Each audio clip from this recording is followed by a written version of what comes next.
Hi guys. Um, Facebook have changed their live setup and it just taken me ages to work out how to do it. I hope everyone's okay. For those who don't know me, my name is Claire Elms. I'm an emotional. Oh, it's okay. It's popping up with things. I don't know what I'm doing. It's all changed. So my name is Claire Elms. I'm an emotional wellbeing consultant and therapist and life coach, and I'm here today to talk to you guys about working from home. So a lot of us in the UK are, with restrictions easing, we're looking at going back into the working environment now. Um, so um, yeah, I wanted to talk a little bit about kind of work-life balance because I know a lot of people are going through it at the moment. A lot of people that I'm seeing are struggling with it. I'm struggling with it. It's where it's at the moment. So I thought it would be really helpful to have a bit of a chat about, what's happening, what we can do to support ourselves with regards to our emotional well-being. And yeah, and feel free to jump in with any questions. The way it's all gone, I can't actually see where any questions are. It's a really weird setup now. So I'm assuming if there is content comments, I will be able to see it, but I can't see. It's very strange. I can't see who's on or anything. So yeah, so Facebook do this from time to time. They change their setups and everything, and now I've just got a screen that tells me the video's on, but it doesn't have where who's on or questions. So if you can see me, drop a comment in the box so that I can see that you're here. If you've got any questions, I will check on my phone to make sure I've answered any questions. And yeah, do come back to me and I can answer questions later on. So weird. Yeah, so welcome to tech, hey? So yeah, so today I wanted to talk a bit about working from home. I wanted to talk a bit, obviously it's Mental Health Awareness Week, talk about kind of nature and getting out in nature and the importance of it. I'm sure most of you know the importance of it, and um, it just becomes something that we is on one of our to-do lists that we never quite make. So yeah, so I wanted to kind of think a bit about that, think about yeah, how to get back out in the world, because I think a lot of companies and organizations are looking at how to get workplace ready. um, and some people are getting back into the working world, other people aren't. So yeah, I just thought it would be really helpful just to sort of talk about some tips and get some feedback from you guys, but I think that's going to be quite hard today. So bear with me, and yeah, drop any comments in the box and I can have a look at that before I log off. So yeah, so I wanted to talk a bit about how we can effectively work from home, because whilst a lot of us have been doing it for a long time, I guess we've probably got into bad habits with it as well. So it's looking at kind of what works for us and what we can do to manage that. One of the things that I've been talking to a lot of people about is structuring our working day a little bit.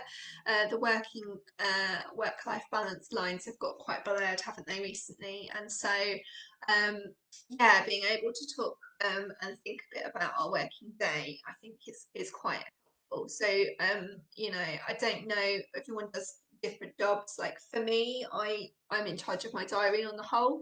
There's certain things that I do, but they're on the whole I can chop and change what I want. So it makes it quite easy to stick things in like breaks and stepping away time. But for other people that don't have that capacity, it could be quite hard.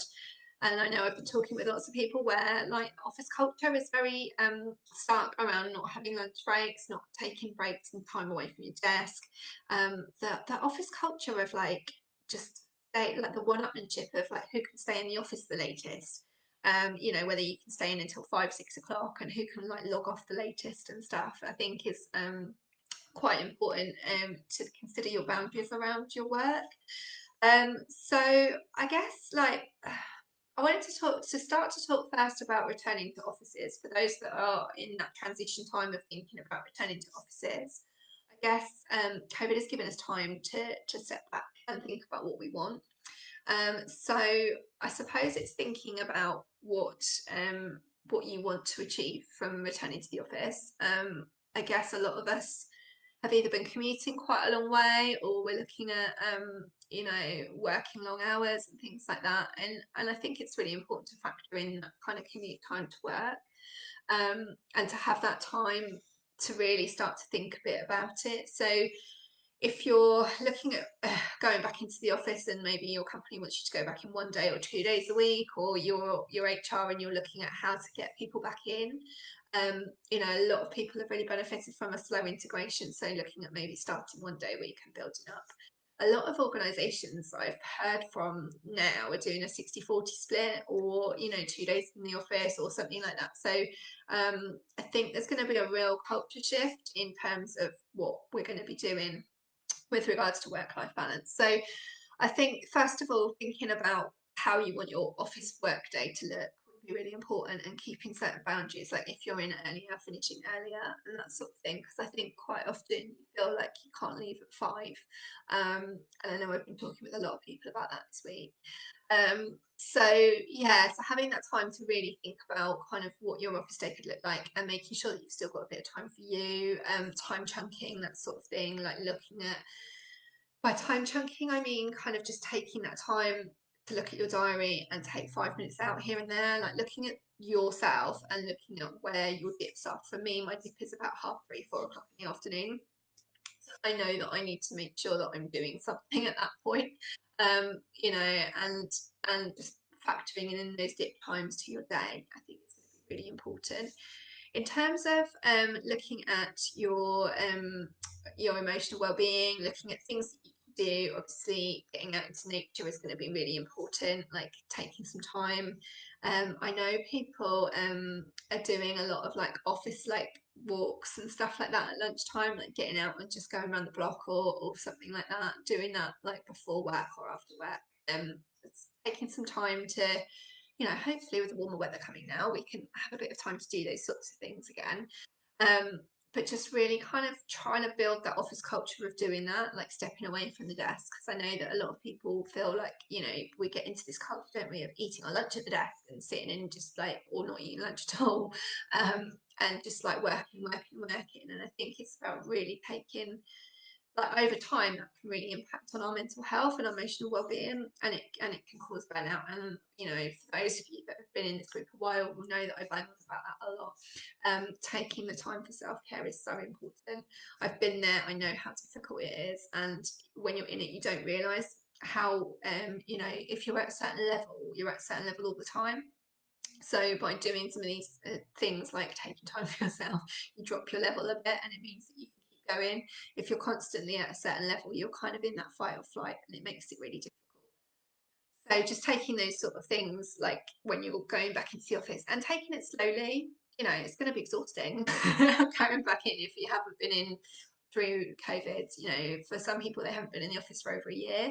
So going back in, you know, 1 day a week or something like that to start with is going to be really important. Build up slowly. Um, so yeah, I wanted to talk a little bit about that kind of transition and return, but I also wanted to focus on the kind of continual working from home and the impact that that has. And I know that for lots of people, it can feel quite isolating.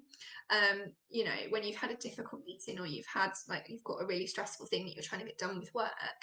I suppose we've lost those kind of conversations that just happen naturally in the office. That, like, how's your day? What did you watch on TV last night? You know, what are you doing for the weekend? All of those kind of just general chit chat conversations that you have in the office, we're not having. So making that time for that stuff. You know, like we've started doing, if we can, like a quick virtual cuppa every so often with people, just to check in and make sure everyone's all right. I think that's a really important thing to try to do. Just the kind of, yeah, I guess we feel like we can't talk to people as such if, you know, everyone's at home because they must be busy. And you know, we are busy, aren't we? But like, we live in a world where we're constantly going to be busy. So taking that time just to really focus on ourselves is going to be really important over the coming months. So I think just, you know, booking in virtual cuppas, whether you do it on a weekly basis with part of your like team ethos, or whether you just, like, you know, reach out to certain people that perhaps you would have normally had a good chat with. It's really important for like just managing ourselves and managing that world a bit. So yeah, and working from home, I've been listening. I don't know about you guys, but since COVID, I've started listening to a lot of podcasts. So I'm like, in the mornings, after the school drop off, I don't, I try not to start straight away after work, like to work, and I'll have a bit of time where I take the dog out and I'll look at listening to podcasts and stuff. And I've been listening to loads of podcasts recently. And one of them made me laugh because they were talking about working from home and they were talking about a virtual commute. So they were talking about like literally before starting work, they people have been like literally taking all their like bags and laptops and stuff around the block. I'm not suggesting that, but like taking that time to be outside in the fresh air and doing a walk around the block can really help to reset us and get us ready for the day. And I think when we're in that space of like um, you know, we feel like we have to get in and get on the email straight away, and I think we're kind of bombarded by our email inbox, aren't we? I don't know about you guys. So that was another thing I was listening to this week. There is so I have an inbox problem. I don't know about you guys, but my inbox used to be, I used to have everything in order and everything would go into a folder. But through COVID, it's lapsed a little bit.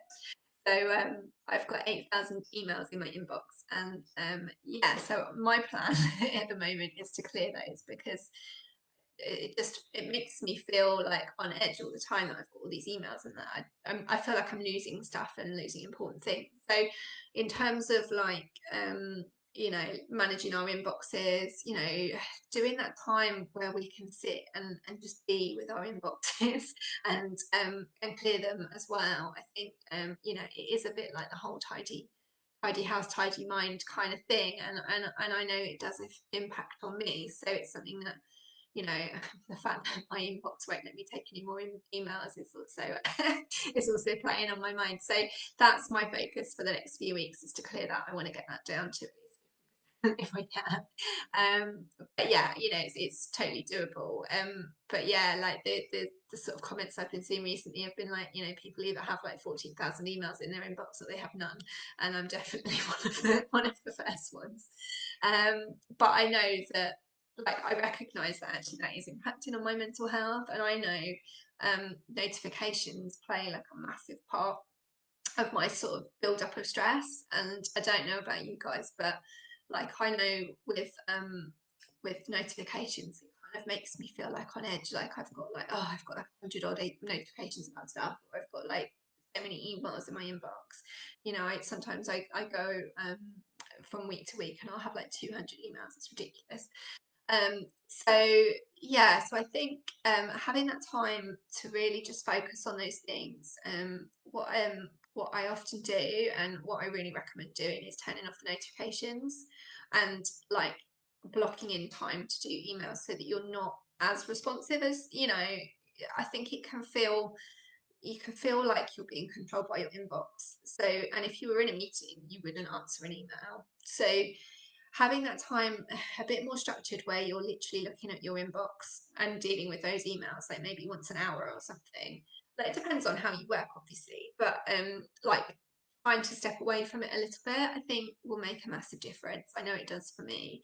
And I know a lot of other people talk about that and it seems to help them as well. So when I talk to clients about that sort of thing, it feels quite I know it can feel quite, oh my god, I don't know if I can do but actually, like, not responding to emails straight away. Like, obviously, if it's urgent, it's different, isn't it? But sometimes, like, if I'm writing a report or if I'm doing something quite big and I just want to concentrate, I literally log myself out of my emails because then I can't see it pinging through, and then it helps me to concentrate, and then you do get around to things quicker because you've actually concentrated on something. I don't know about you guys, but I find if I get an email about something, I'm like, oh right, yeah, no, I'll just do that, and then like I just get like taken into different directions, and I don't end up focusing on what I need to. So yeah, so taking that time to really structure your email system, I think, is going to be really helpful in terms of managing the sort of stress levels and the anxiety that comes with with emails and stuff like that. And the same with phones, like if you're in a meeting, you wouldn't answer the phone necessarily. So having that time with your phone as well is really important. So yeah, so I wanted to talk a little bit about that and then about kind of obviously self-care stuff, which I've covered a little bit, but just to reiterate the importance really of taking that time for yourself. I think a lot of us talk about self-care all the time. I think a lot of people think it is like a big gesture. I'm hoping over the last year, the amount of times I bang on about it and other professionals and other people in the world, I'm hoping that a lot of people are taking stock that actually self-care isn't selfish and that it isn't something that is like a big gesture, like a spa day or something. It can be something as small as just saying no to somebody. No, I'm not going to work past 5 o'clock today, or actually, yes, I'm going to take 5 minutes to have a cup of tea, because these things are important, aren't they? um, and I think just having that kind of connection time and time to yourself, just to breathe is really important. Um, and I think in terms of like just having that time for yourself to do your daily walks is really important. Journaling, I've talked a bit about, but I probably haven't focused on as much as I could do. So that might be something that I focus a bit more on next time. But for me, journaling is really important, in terms of just getting stuff out of your head. So taking a little bit of time to do a bit of journaling is a massive self-care thing in itself. So for journaling, there's lots of different things you can do. You can either just write, I'm going to write blah blah blah today, and just see what comes out when you start writing. So that's kind of quite a fluid, like informal way of journaling. I really like, there's an app called Dive Through, and it's dive as in dive, but through as in THRU. It's an app that's free, and it's really good. It gives you a structure to journaling. So quite often when we journal about our emotions and how cross we are and how this and how that we are. And but what we do is we then sit with all those emotions, and sometimes that can feel really hard. So having that time to journal and do that, but then the app actually takes you back outside, so it gives you that kind of real sense of like an action plan afterwards. So it's like, I'm feeling really rubbish, or I'm feeling anxious because blah blah blah blah blah, and just getting everything out, but then also saying, from this day forward, I'm going to do this, and it just gives you that extra structure. Um, so yeah, so that's really important in terms of like how we manage our emotions, and shifting our emotional states, and is a really important part of like this kind of current time. I think we're having to try and do this a lot more on our own. I think naturally when we were in offices it was much easier to do some of that stuff.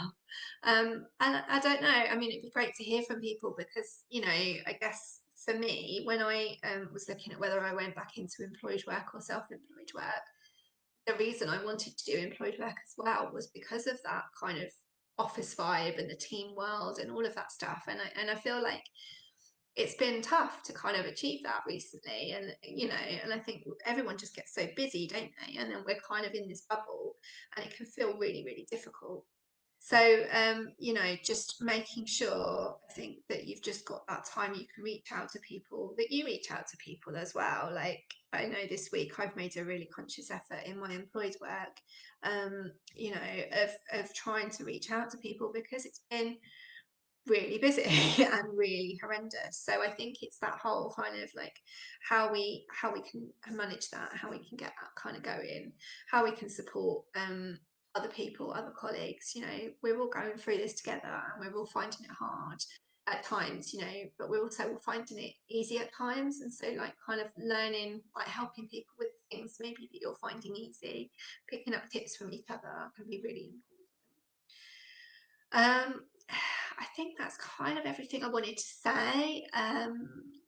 If there's anything that anybody wants to ask, or anything that anyone wants to get some advice on, please feel free to pop a note in the comment or message me, and I'm happy to kind of talk through some of this stuff. I know it can feel really overwhelming, especially when people are when we're getting back out into the world. I know quite a few people are struggling with the thought of returning into offices. Especially around working kind of world and how it's going to be different. And yeah, and some people have actually had this time and gone, do you know what, I can't commute to London, or I can't commute there again, and I'm not going to do it. So you know, and I guess it's looking at if you're in that situation where you're like, actually, I don't know what I want to do anymore, then do contact me, because I'm also doing quite a lot with people at the moment around career changes, and whether it is a career change that you need or whether it's making the career work better for you. I think having this time away has really helped focus a lot of people and make people think a bit more about it. So yeah, so drop any messages. Feel free to book in. I've got a free calendar thing. You can book in a free chat if you want to talk about anything that you're worried about. If you're a company and you want to, or if your company is struggling with stuff and you think that they would really benefit from some support, I am launching this new company membership soon. So, you know, do get in touch. We can look at how we can support everybody. I just want to help as much as I can with people, and you know, help that this time, you know, becomes really positive. So yeah, so I hope everyone's okay, and speak to you soon. Take care. Bye.